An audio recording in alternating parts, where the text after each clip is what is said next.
now in Crime Tracker 10 this morning, the city of Columbus is approaching another record-breaking year in crimes. This year, the city has seen 173 murders. Last year, that record was set at 175. And Tino Ramos is live in downtown Columbus with what the community is trying to do about this. Tino? Yeah, Brittany, clearly speaking out about this, but we've reached this point here where we're asking that question every day. Who's next? Who will be that next murder victim for the city of Columbus here? We can tell you, unfortunately, Columbus police fear that this day would come here, and before the week's over, we could reach a very disturbing milestone. Now, we can tell you Columbus police, community leaders, and the community in general really have been dealing with the growing trend of violence since the very beginning of the year. The latest homicide occurred just Tuesday night here on Patton Avenue in East Columbus, making it the 173rd murder for the city of the year. Now, all of last year, we reached 175 murders, which was a record. Police say the violence has increased this year, with some concerning trends, more teens being caught up in the violence. And now that we're knocking on the door of another deadly record-breaking year, those who've experienced the violence, including Jacqueline Casimir, says it's a pain that will never go away.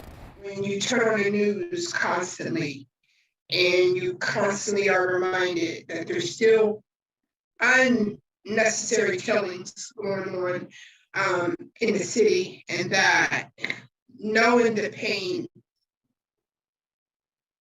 that the parents are going to face. Her son just last year during a murder.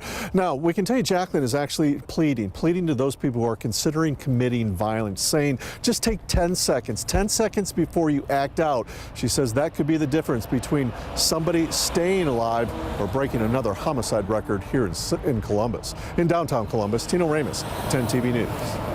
Tino, thank you for that. We do want to help put these numbers in perspective for you again. So take a look at this graph behind me. It shows you the homicide records going all the way back to 2017.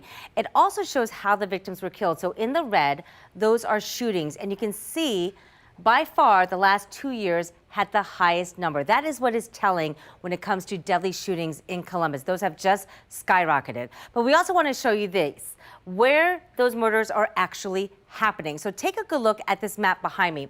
This shows you the location of where all those homicides were taking place. I wonder if I can just squeeze this out just a little bit so you can get a better view of this.